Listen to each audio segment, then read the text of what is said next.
Hello and welcome in everybody, X-Weaver X. Today, Pokemon Legends ZA has officially dropped in New Zealand, so I have a video that I'm bringing you today going over everything that I think is going to help you in your new start of the game.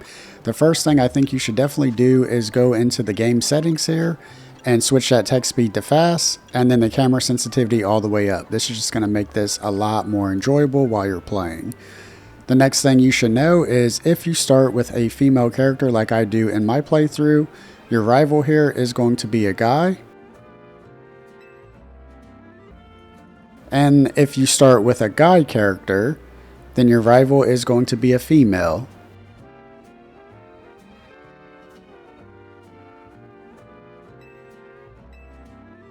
Customization is back, and I'm happy to report there are a ton of options you can choose from between your socks, shoes, pants, tops, hats, earrings.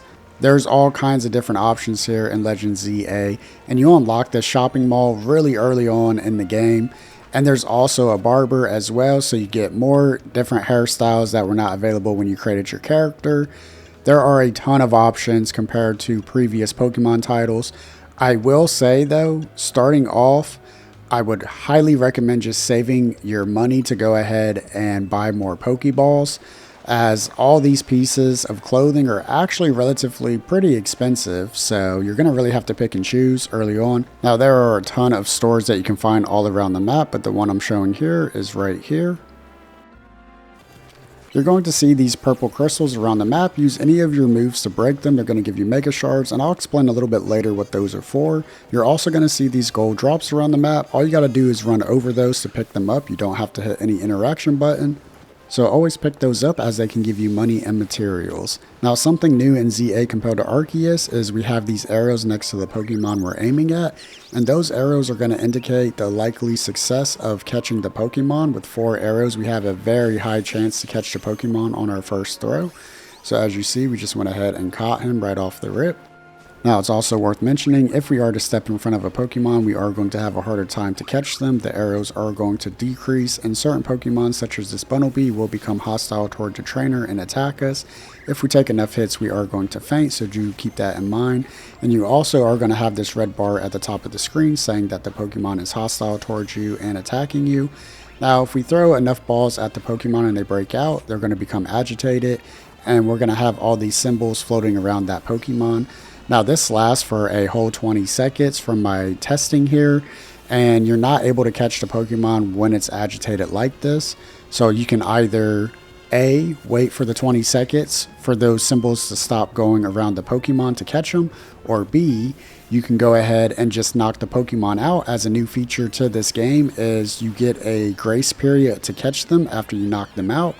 Now this isn't a guaranteed catch. They still can flee if they break out of the ball, and if they do, they are gone. You only get one opportunity to catch them when they are fainted. You have about 6 to 7 seconds to catch that Pokemon while it's fainted, but this isn't a 100% strat that you can use to always guarantee the catch, as they can still break out. Now another thing returning from Arceus here is using your environment, such as the tall grass, to go ahead and crouch in to increase your chances of catching the Pokemon. So go ahead and use your environment around you to go ahead and have a higher chance to catch that Pokemon. A very welcoming change is the Ball Master. This man goes around town and collects all the balls that you have missed that you've thrown, and you can collect them all back completely free of charge at any Pokemon Center.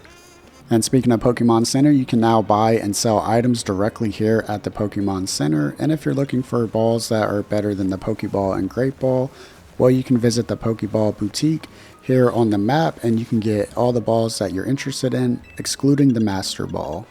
Now this location is going to be right here on the map. It's going to be northwest. And you guys remember earlier how I said we're collecting Mega Shards? Well, now I'm going to show you what we're using these Mega Shards for. Here on the map, we can come talk to this lady here, and we can exchange these Mega Shards for the Mega Stones, and these are what we're going to use for our Mega Evolution.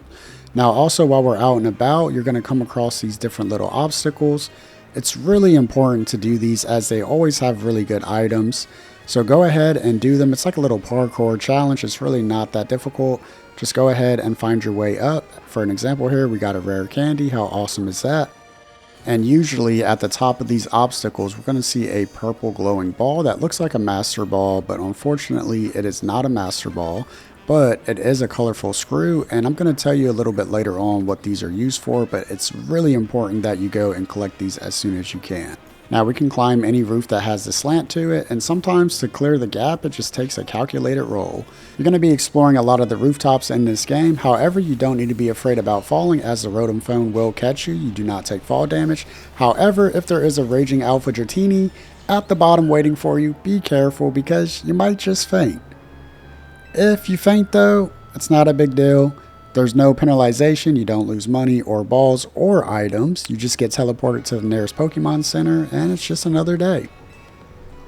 Now speaking of the colorful screws I talked about earlier, here at the southeast of the map, we can come find this construction guy working here, and if we talk with him, we are going to be able to exchange the colorful screws for plushes.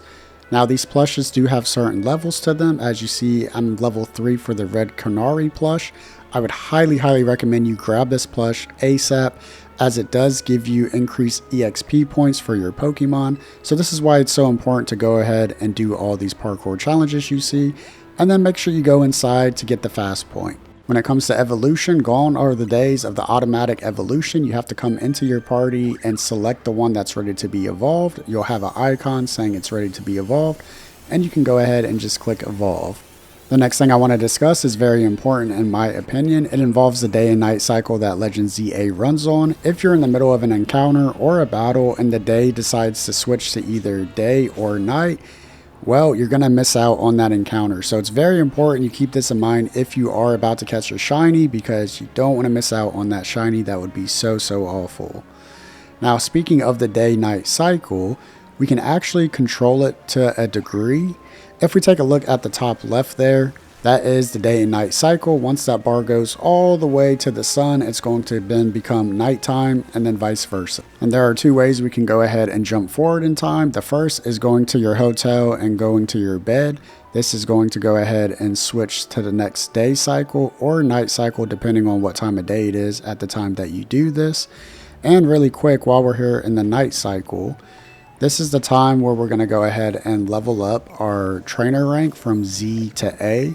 There's going to be these red zones around the map, and they are randomized every night. So if you rather do a different zone, you can just rest and then go ahead and start the next day for a different red zone. Now the other way to go ahead and start the next day or night is to go interact with any of these benches that are all around the city, and that's going to have the same effect as if you go to the hotel and sleep in your own bed. Pretty cool. And as we're exploring, we're going to come across numerous NPCs. If they have a blue exclamation, it means they have a side quest for us to do. If they have gold text, it means they have a gift for us. So go ahead and make sure you're interacting with all the NPCs around the town. Shiny Pokemon are back in Legend ZA. Unfortunately, we are no longer able to manually save, which is a thorn in the side to us shiny hunters. I am happy to announce though that we do have the shiny sound when a shiny Pokemon pops up. The Pokemon will have the shiny color in the overworld, and when we aim at it, it does have the shiny symbol next to it.